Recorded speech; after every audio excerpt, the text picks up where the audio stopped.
کسی نے 10 دنوں میں ایک مرتبہ بھی تکبیر پڑھی ہو، یہ اصل میں بکاؤ مال جو ہے یہ مسلمانوں میں ہی آ گیا ہے. کوئی یہودی ایسا نہیں کرتا، کوئی عیسائی ایسا نہیں کرتا. یہ موت پڑتی ہے تو ان کو پڑتی ہے. اور سبب کیا ہے؟ شیطان کا تسلط ہے. اور مبارکباد کس بات کی دے رہے ہوتی ہے 25 دسمبر میں کہ آپ کو مبارک ہو. مسیحی برادری کس چیز؟ وہ تمہارے نبی کو گالیاں دینے والے، اور میں لفظ کیا بولوں جو ان کی کتابیں لکھتی ہیں، وہ سیدنا عیسیٰ علیہ السلام کو حرام کی اولاد کہنے والوں سے تمہارا تعلق کیا ہے؟ تمہیں اگر کوئی کہہ دے کہ تم حرام زادے ہو، تم زندگی میں بات نہیں کرو گے اس پاکیزہ پیغمبر کے بارے میں جو کہے کہ یہ اللہ کا بیٹا ہے. اور نعوذ باللہ یوسف النجار سے دوستی ہوئی، سیدہ مریم علیہ السلام کی جس کی پاداش میں عیسیٰ پیدا ہوئے، وہ تمہارے بھائی ہیں. شرم بھی انسان کو آنی چاہیے. یہ نیا سال پہلا مہینہ پیغام دیتا ہے عزت دین میں ہے، فخر دین کے اندر ہے. میں مسلمان ہوں. اِنَّا كُنَّا أَذَلَّ قَوْمٍ فَعَزَّنَا اللَّهُ بِالْإِسْلَامِ. ذلیل ترین قوم تھے سیدنا عمر کہتے ہیں ہمیں عزت دی تو اللہ نے اسلام کی وجہ سے. وَمَهْمَا نَطْلُبُ الْعِزَّ بِغَيْرِ مَا أَعَزَّنَا اللَّهُ أَذَلَّنَا اللَّهُ. اگر ہم نے اسلام کو چھوڑ کر عزت چاہی تو اللہ دوبارہ ذلیل کر دے. اس لیے چوتھا پیغام محرم کا یہ ہے کہ تم اپنے مسلمان ہونے پہ فخر کرو اور مسلمانوں کے طور طریقوں کو اختیار کرو. یہودیوں کا ایک طریقہ تھا کہ جب عورت حیض کی حالت میں ہوتے تو اس کو گھر سے نکال دیتے. اللہ کے رسول نے فرمایا یہ ظلم. رسول اکرم صلی اللہ علیہ وسلم ساتھ بیٹھ کے کھانا کھاتے اپنے بیوی. یہ طور طریقے سکھائے ہیں اللہ کے رسول صلی اللہ علیہ وسلم نے، اور یہودیوں کی مخالفت کی ہے. یہاں تک کہ یہودی کہنے لگے کوئی بھی کام نہیں، یہ ہر کام میں ہماری مخالفت ہی کرے. مومن وہ ہوتا ہے، مسلمان وہ ہوتا ہے جس کے بارے میں یہودی عیسائی چیختے نظر آئیں کہ یہ ہماری مخالفت ہی کرتے ہیں، ہماری کام کو پسند ہی نہیں کرتے. یہ مومن کا کام ہے، یہ مسلمان کا کام ہے. رسول اللہ صلی اللہ علیہ وآلہ وسلم کے فرامین سے ہمیں یہ پتہ چلتا ہے کہ 5واں پیغام بھی اس مہینے کا، سال کا آغاز ہے. اس پہلے مہینے میں پلاننگ کرو. جس طرح اللہ کی رضا کی پلاننگ ہے اس طرح اللہ ذوالجلال کے مخلوق کے لیے بہتر پلاننگ کرو. آپ کو شاید یاد ہوگا رسول اللہ صلی اللہ علیہ وسلم نے یہ محرم ہی تھی، یکم محرم، جب آپ نے دنیا کے بادشاہوں کو اسلام کی دعوت دینے کے لیے خطوط لکھے. آج ہم اپنے پڑوسی کو دعوت دینے پہ بخل کرتے ہیں، اپنے گھر والوں کو نماز کی پابندی کی بات کرنے سے ڈرتے ہیں. اللہ کے رسول نے دشمنوں کو، کافروں کو، مجوسیوں کو، اور جو اس وقت بڑے بڑے سرغنے جو تو خط لکھے مسلمانوں جو آ جاؤ اسلام کی طرف. یہ ایک 5واں پیغام ہے. ہمیں اپنی دعوت کو پھیلانے کے لیے پلاننگ کرنی چاہیے. مجھے یہ ہدف مقرر کرنا چاہیے کہ میں انشاءاللہ اس سال اتنے لوگوں کو اللہ کے دین کی دعوت دوں. کسی کے گھر جاؤں گا، کسی کو بلاؤں گا، کسی کو خط لکھوں گا، کسی کو ای میل ڈالوں گا، کسی کو میں ٹویٹ کروں گا تاکہ اسلام کی دعوت عام ہو. شاید کہ آپ کے علم میں عیسائی اور یہودی آج بھی یہ کر رہے ہیں اپنی دعوت دینے کے لیے. ایک داعیہ بیان کرتا ہے کہ ہم ایک جگہ گئے تو جس جگہ ہم رکے وہاں مسلمان تو تھوڑے ہی تھے. ایک عیسائی عورت کتابیں لے کے آئی، دروازے پہ کھڑی ہو گئی، کہتے دروازہ کھولو. اندر سے آواز ہم نے دی چلی جاؤ. تو پتہ نہیں ہم مسلمان ہیں، تم عیسائیت کی دعوت دینے آئے. اس نے کہا بات تو سن لو، اپنی دعوت تو سن لو، نہ قبول کر. ہم نے انکار کیا. اس نے کتابیں وہاں رکھی، 8 گھنٹہ عیسائیت کی تبلیغ. ہم نے پھر کہا اپنے آپ کو کیوں تھکا رہی ہے، مسلمان ہیں، ہم نے کون سا عیسائی ہو جانا. نے کہا تم مسلمان ہو، تم عیسائی ہو نہ ہو، میں نے اپنی ذمہ داری پوری کرنی تھی، میں اپنی ذمہ داری پوری کر کے جا رہی ہوں. اب مجھے سکون کی نیند آ جائے. مسلمانوں اپنے دین کو پھیلانے کے لیے سوچو. اللہ کے رسول صلی اللہ علیہ وآلہ وسلم نے اگر محرم کے شروع میں دنیا کے بادشاہوں کو خط لکھے ہیں تو کم از کم اپنے خاندان کو ہی سیدھا کرنے کی پلاننگ کریں. شادی میں ہر بتا جاتا ہے، دعوت میں ہر بتا جاتا ہے، بلکہ نجائز دعوتوں میں بھی جاتا ہے. موسیقی لگی ہے، رقص ہو رہا ہے، یہ چھوٹے ختنے ہیں، یہ بڑے ختنے ہیں، سارے جاتے ہیں. اللہ کی اس طرح کی دعوتیں قبول نہیں کرنی چاہیے. کبھی اس نیت سے بھی خاندان کی دعوت کرو، آؤ کھانا کھائیں اور مل کے اللہ کے دین کی بات کریں. کبھی کسی نے کیا؟ اللہ کے رسول نے کیا ہے. سارے خاندان کو بلایا اور بلا کے کیا کہا ہے؟ قیامت کو میں تمہارے کام نہیں آؤں گا، اپنے آپ کو جہنم سے بچا. چچا کو بھی کہا ہے، پپھو کو بھی کہا ہے، بیٹی کو بھی کہا ہے. اس طرح کی پلاننگ بھی کیا کرے. رسول اللہ صلی اللہ علیہ وآلہ وسلم نے جہاں یہ کام کیا، وہاں مسلمانوں نے جب سلطنت عثمانیہ کی بنیاد رکھی تو کہتے ہیں رکے، سال کا شروع ہوگا، اسلامی سال کے شروع میں ہی سلطنت عثمانیہ کی تخت نشینی ہوگی. جب بادشاہ بنایا گیا ہے سردار عثمان کو تو پھر یکم یہ محرم کے مہینے میں بنایا. اس مہینے میں اس بات کا خیال کیجئے کہ سعد بن ابی وقاص رضی اللہ تعالیٰ نے شہر کوفہ کی بنیاد رکھی ہے تو کب؟ محرم کے اندر. لوگوں کے لیے آسانیاں کرنے والے. آپ پلاننگ کرنا چاہتے ہیں تو پلاننگ کریں، لیکن اس کو سال کے شروع میں آپ رکھیں کہ میں نے یہ کام اس سال پورا کر. قرآن مجید 24 گھنٹوں میں کسی وقت آپ ختم کر سکتے ہیں، لیکن صحیح طریقہ کیا ہے؟ اگر قرآن مجید ختم کرنا ہے تو یہ شام کے قریب کرے یا پھر سحری کے وقت کرے. سبب کیا ہے؟ اللہ کے رسول صلی اللہ علیہ وسلم نے فرمایا جو قرآن اس طرح ختم کرتا ہے، سلف اس بات کا خیال رکھتے فرشتوں کی دعاؤں کا مستحق. کوفہ شہر اس کی بنیاد اگر رکھی گئی ہے تو وہ محرم میں رکھی گئی. شاید کہ آپ کے علم میں یہ شرف الدولہ نے بغداد کے اندر سب سے بڑی رقص گاہ اگر بنائی ہے تو وہ محرم شریف. شاید آپ کے علم میں ہو رسول کریم صلی اللہ علیہ وسلم نے زکوٰۃ اکٹھی کرنے کے لیے جب ایک کمیٹی بنائی ہے، جاؤ لوگوں سے زکوٰۃ اکٹھی کرو، تو ان لوگوں کو جو باڈی بنائی تھی ان کو روانہ کیا تھا محرم کو روانہ. آج افسوس کی بات ہے میری اور آپ کی زکوٰۃ کہاں چلی گئی؟ نظام ہی کوئی نہیں، پتہ ہی کوئی نہیں ہے. اس 5ویں پیغام کو سمجھیے. پہلی صف میں نماز پڑھنے والا بھی بیچارہ اس کو چونکہ پتہ نہیں ہے تو وہ 9 دن اور 8 دن کی زکوٰۃ کا چور بن جاتا ہے، اسے پتہ نہیں ہے. کیسے؟ آپ اگر جنوری فروری کے حساب سے زکوٰۃ دیتے ہیں تو 364-65 دن بنتے ہیں. زکوٰۃ دیتے ہیں اسلامی مہینے کے مطابق. اگر اسلامی مہینہ کا حساب لگائے تو یہ 356 دن بنتے ہیں. یہ 9 دن، یہ بس اوقات 55 دن بنتے ہیں، یہ 57 دن. یہ 9 دن کی زکوٰۃ ہر سال جو ہے بس اوقات لوگ بیچارے لا علمی کی وجہ سے ہی کھا جاتے ہیں، دیتے نہیں. اس لیے آپ کی زکوٰۃ کٹتی ہے بینکوں میں بھی تو کب کٹتی ہے؟ دوڑ لگی ہوتی ہے زکوٰۃ کٹ جا رہی ہے، جلدی سے پیسے نکال لیں بعد میں رکھ لیں. ان کا ذہنی چور ہے، وہ کیا کرے؟ نتیجہ کیا ہے کہ آج فقیر فقیر ہے اور غریب غریب ہے. ان بیچاروں کی حالت بدلتی نہیں کہ زکوٰۃ کا کوئی نظام. کسی نے دکان بنائی ہے تو 4 ڈبے بسکٹ کے دے کے کہتا ہے زکوٰۃ دے دی. اس مسکین کو سمجھاؤ یہ زکوٰۃ کا کوئی اصول نہیں. کسی نے اگر کوئی بھٹا بنا رکھا ہے، ایک ٹرالی کسی مسجد میں بھیج دیتا ہے کہ زکوٰۃ ہو گئی ہے. ایسی زکوٰۃ نہیں ہوتی. زکوٰۃ کا نصاب ہے، زکوٰۃ کے اصول ہیں. اور کبھی تو بیٹھ کے یہ سمجھا کرے کہ زکوٰۃ جو نہیں دیتا اس کی نماز بھی نہیں ہوتی.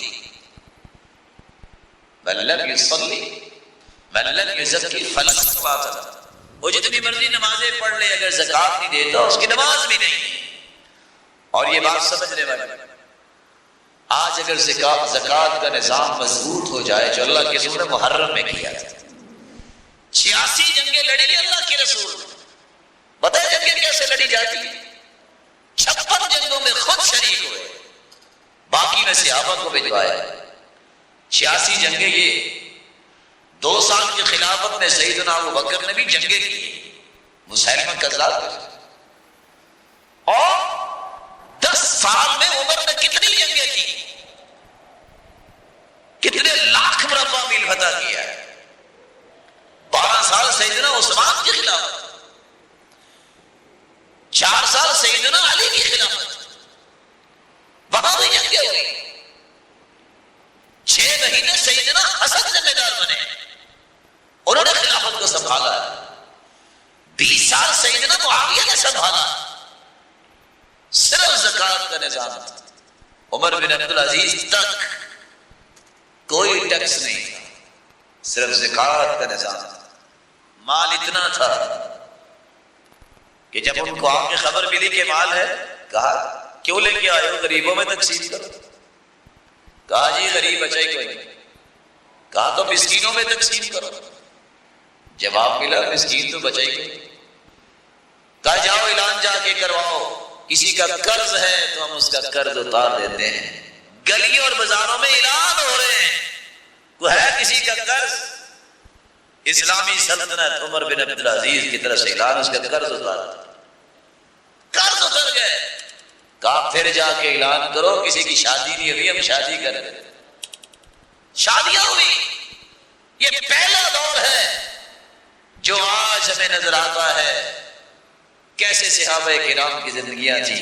وہ تاجروں کو خود قرضہ دیتی تھی، آج تاجروں سے گھومتے قرضہ لیتی، تجارت کو فروغ دینے کے۔ کہا مال پھر بچ گیا ہے، بیت المال میں جمع کر دو اور کچھ اناج خرید کے پہاڑوں پہ بکھیر دو۔ عمر بن عبدالعزیز کہتے ہیں مجھے یہ بھی پسند نہیں ہے کہ کوئی پرندہ بھی میری سلطنت سے بھوکا اڑ کے گزرے، وہ اترے اور کھا کے یہاں سے کچھ جائے۔ نظام صرف زکوٰۃ۔ اگر سارے مسلمان زکوٰۃ دینے لگ جائے کوئی فقیر نظر نہیں آئے۔ یہاں پر چور دروازے ہیں، جس نے زکوٰۃ نہیں دینی یہ پھر فارما فل کر رہے ہیں۔ یہی وجہ ہے کہ 36 ٹیکس دینے کے لیے تیار ہے، زکوٰۃ دینے کے لیے تیار نہیں۔ اس کے باوجود بھی رونا ہے، اس کے باوجود بھی ریونیو نہیں ہے، اس کے باوجود بھی مصیبتیں ہیں۔ اللہ کے نظام میں برکت ہے، جس نظام کو اللہ رب الجلال نے حکم دیا ہے اس میں تو برکت ہے، اس کو چھوڑنے سے کبھی بھی انسان کو سکون نہیں ملتا۔ موسیٰ علیہ السلام، یہ تو سرحد پار لوگوں کا کام ہے، یہ چیز اچھوت ہے، یہ چیز اچھوت ہے، اس مہینے میں شادی کریں تو یہ ہو جائے گا۔ سرتاج رسول کی بیٹی کی شادی ہوئی تو اس کو تو کچھ نہیں ہوا۔ اللہ کے رسول صلی اللہ علیہ وآلہ وسلم کے لائے ہوئے دین کے 5 پیغام یاد رکھنے والے ہیں۔ اللہ ذوالجلال سے دعا ہے اللہ ذوالجلال ہم اس مہینے کی قدر کرنے والے بنے۔ اللہ کے رسول زیادہ سے زیادہ روزے رکھا کرتے تھے۔ یہ واحد مہینہ ہے جس کی نسبت اللہ کی طرف کی گئی، شہر اللہ المحرم، یہ حرمت والا مہینہ اللہ کا مہینہ ہے۔ اس میں اللہ سے توبہ کیجیے، 9-10 تاریخ کا روزہ رکھیے، اپنے گناہوں کی معافی مانگیے اور دوبارہ سے اپنے ایمان کو اور اپنے معاشرے کو بلڈ کرنے کی پلاننگز کیجیے۔ اللہ توفیق سے نوازے۔ وآخر دعوانا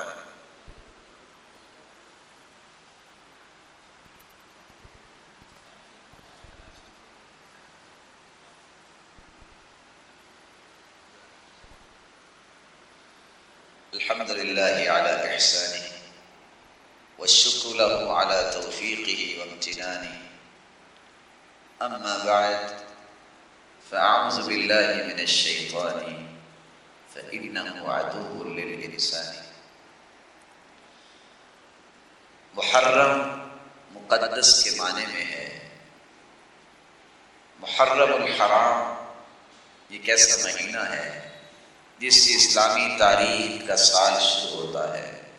اسلامی کیلنڈر محرم سے شروع ہوتا ہے۔ اس مہینے کے پیغامات آپ نے سنے ہیں، 5 جو ایک مسلمان کو کام کرنے چاہیے۔ کون سے کام اس مہینے میں نہیں ہونے چاہیے؟ قرآن کی آیت آپ نے سنی، فَلَا تَظْلِمُوا فِيهِنَّ أَنفُسَكُمْ، اپنی جانوں پہ ظلم نہ کرو. وقاتل المشرکین کافہ کما یقاتلونکم کافہ. تم قتال کرو کس سے؟ مشرکوں سے. تعجب کی بات یہ ہے کہ یہ 4 مہینے ذوالقعدہ، ذوالحجہ، محرم اور رجب، یہ حرمت والے مہینوں سے حیا کرتے ہوئے اس وقت کے لوگ ان 4 مہینوں میں لڑائیاں نہیں کرتے. آج مسلمان کو یہ تقدس بھی بھول گیا. اس کے لیے 12 مہینے برابر ہے. گولیاں چل رہی، قتل و غارت ہو رہی، ظلم ہو رہا ہے، خون نکالا جا رہا ہے. رسول اکرم صلی اللہ علیہ وسلم کہ وہ کسی مصیبت کے وقت ایسے تصرفات کرے جو اس کے لائق نہیں. لیس منا من لطم الخدود وشق الجیوب ودعا بدعوى الجاہلیہ. اللہ کے رسول نے فرمایا اس کا میرے ساتھ تعلق ہی نہیں جو کسی غم اور مصیبت کی وجہ سے اپنے چہرے کو پیٹتا ہے، گریبان کو چاک کرتا ہے اور جاہلیت کے بول بولتا ہے. بلکہ آپ صلی اللہ علیہ وسلم نے فرمایا لعن اللہ الخامشۃ وجہها والشاقۃ جیبها والداعیہ بالویل والسرور. لعنت ہے اس عورت پر جو اپنے چہرے کو پیٹتی ہے، نوچتی ہے، اور لعنت ہے اس پر جو اپنے کپڑوں کو پھاڑتی ہے، گریبان چاک کرتی ہے. اور لعنت ہے اس عورت پر کہ جو جاہلیت کے بول بولتی ہے، ہائے لٹ گئی اور ہائے میں مر گئی. غم تو آتا ہے لیکن فرمایا اگر توبہ نہیں کرتی تو قیامت میں اس کو گندک کا لباس پہنایا جائے گا. اور آپ جانتے ہیں گندک پہ آگ کیسے لگتی. اللہ ذوالجلال محفوظ فرمائے. اپنی جانوں پہ ظلم نہ کیجیے. رسول اللہ صلی اللہ علیہ وآلہ وسلم نے امت کو اس بات کا بھی حکم دیا ہے بناوٹی باتوں کے پیچھے اپنے آپ کو نہ لگائیے. انما النسیء زیادۃ فی الکفر یضل به الذین کفروا یحلونہ عاما ویحرمونہ عاما. یہ تو ان لوگوں کا کام تھا جو اسلام سے پہلے تھے. وہ جس مہینے کو چاہتے بدل دیتے، جس مہینے کو چاہتے چینج کر دیتے. مومن کو اللہ کا دیے ہوئے نظام کے مطابق زندگی گزارنی چاہیے. یہ حرمت والا مہینہ ہے، اس میں سنت کے مطابق اپنی زندگی گزارنے کا عہد کیجیے. آپ کی نماز سنت کے مطابق، آپ کی عبادت سنت کے مطابق، آپ کی معیشت و معاشرت سنت کے مطابق. محرمات اگر اس پہ غور کیا جائے تو آج چھوٹی چھوٹی باتیں وہ بھی انسان کو بھول گئے ہیں. کبیرہ گناہوں سے اپنے آپ کو بچانا یہ محرم کے پیغامات میں سے. اس پہ بچنا چاہیے کہ سال کا آغاز ہے، میرے عمل اللہ کے پاس پہنچے تو گناہوں کے پہنچے.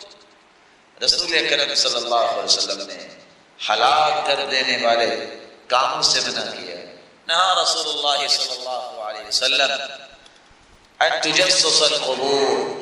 اللہ کے رسول نے پختہ قبریں بنانے سے منع کیا ہے. وَيُبْنَ عَلَيْهَا، اس پہ کوئی عبادت کھڑی کرنے سے منع فرمایا. وَيُكْتَبَ عَلَيْهَا، کتبے لکھ لکھ کے لگانے سے منع کر دیا. وَأَن تُوطَىٰ، اور قبروں کی بے حرمتی کرنے سے منع کر دیا. مسلمانوں کو یہ تو سوچ ہونی چاہیے جانور قبروں میں چھوڑے پرواہ کوئی نہیں.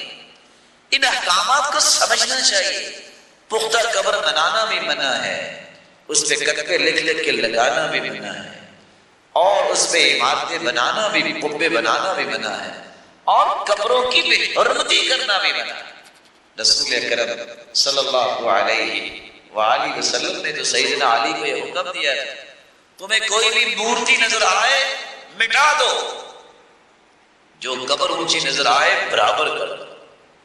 لا تدع تمثالا الا طمست ولا قبرا مشرفا الا سويت. یہ اللہ کے رسول نے حکم دیا ہے. آج امت کو یہ باتیں یاد نہیں رہی.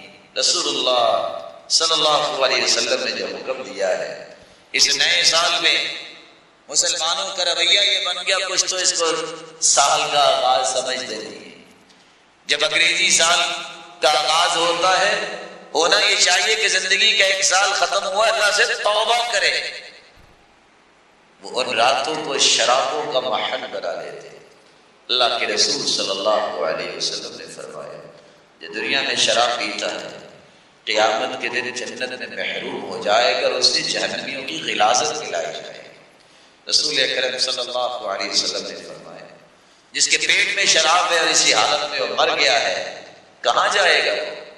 رسول اکرم صلی اللہ علیہ وآلہ وسلم نے ایک بات یہ بھی سمجھائی اور یہ بھی کام اگر کوئی کر رہا ہے تو اسے چھوڑ دینا چاہیے. لا يحتکر الا خاطئ. یہ گندم چور، یہ چینی چور جن کے بارے میں یہ بات سمجھنی چاہیے اس نیت سے ذخیرہ اندوزی کرنا کہ چیز مہنگی ہو جائے. یہ گنہگار ہے انسان، یہ دشمن ہے معاشرے کا انسان جو مسلمانوں کے لیے مصائب کھڑے کرتا ہے. مسلمانوں کے لیے تو آسانیاں کرنی چاہیے. رسول اکرم صلی اللہ علیہ وآلہ وسلم نے فرمایا تھا من احتکر حکرہ یرید ان یغلی بها علی المسلمین. جو ذخیرہ اندوزی اس لیے کرتا ہے کہ چیز مہنگی ہو جائے گنہگار ہے. ایسے چیزوں سے رک کر حلال تجارت صحیح اسلامی تجارت کو فروغ دینا چاہیے. اور یاد رکھنا چاہیے التاجر المسلم الصدوق، جو تاجر ہو مسلمان ہو سچ بولنے والا ہو قیامت کے دن یہ انبیاء کی صف میں ہو.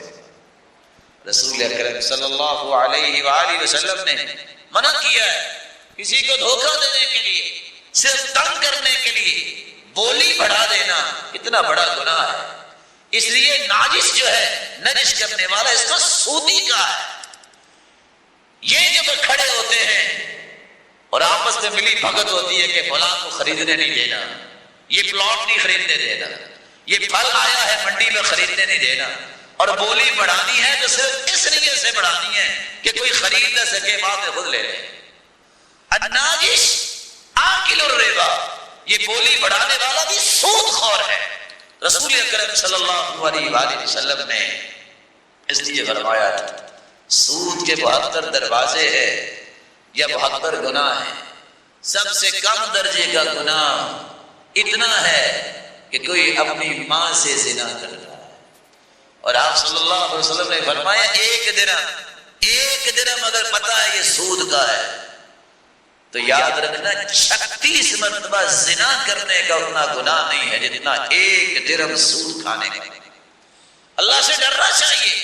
یہ اللہ کی طرف سے عذاب ہے، معیشت کی بربادی.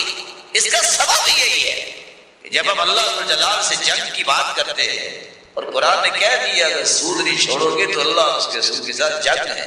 کوئی اللہ سے بھی جنگ کر سکتا ہے، کوئی اللہ سے بھی لڑائی کر سکتا ہے. نعوذ باللہ من ذالک.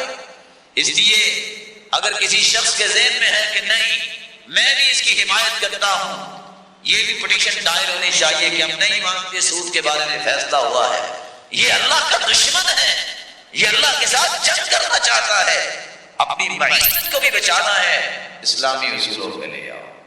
رسول اکرم صلی اللہ علیہ وآلہ وسلم نے کس خوبصورتی سے مسلمانوں کو یہ بات سمجھائی ہے. اللہ کا یہ وعدہ ہے کہ جب کوئی اسلامی تجارت کرتا ہے اللہ برکت عطا کرتا ہے. اور یاد رہنا چاہیے تجارت یہ نبوت کا 46واں حصہ ہے، سنت کے مطابق ہوگی یہ برکت کا باعث ہے.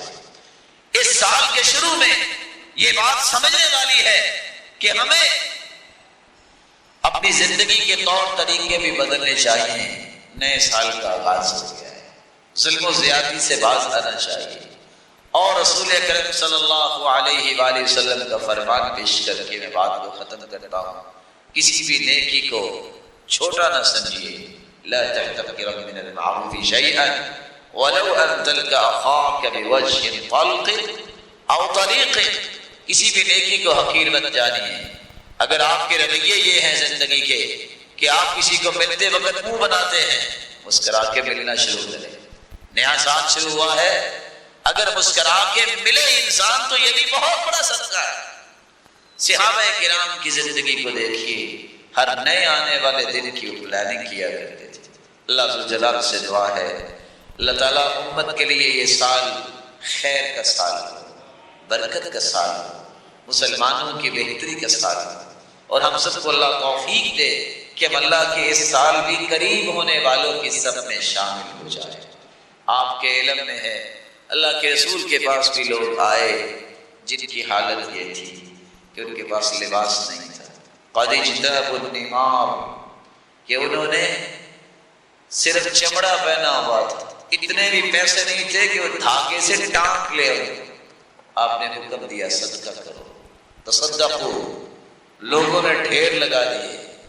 ان مسلمانوں کا خیال کریں آپ بھی، جو بارشوں کی وجہ سے، سیلاب کی وجہ سے سب کچھ ان کا لٹ گیا، سب کچھ ان کا ضائع ہو گیا۔